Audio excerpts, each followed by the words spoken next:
Punde tulipolalamika kuagizwa kwa mahindi, hatukujua kwamba labda wizara imechukua hatua ya kuwalipa watapeli.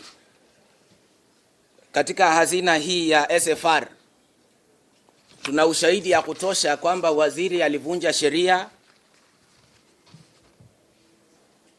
na alienda kinyume ya ushauri ya taasisi hii, na kampuni ambayo inaitwa Commodity House imewezwa kulipwa pesa bilioni 1.8 bila sheria kufuatwa. We are not going to watch as our farmers have cried. As we speak, we are anticipating a bumper harvest in the next few months. While in our stores, there are so much maize rotting, others infested by... it's really a paradox. It's a big paradox that we are talking of importing 12 million bags, while we have so much rotting in our stores.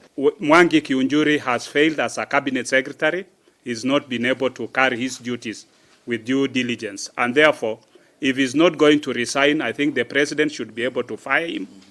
And if the president is not going to fire him, then we're going to come up with a vote of no confidence.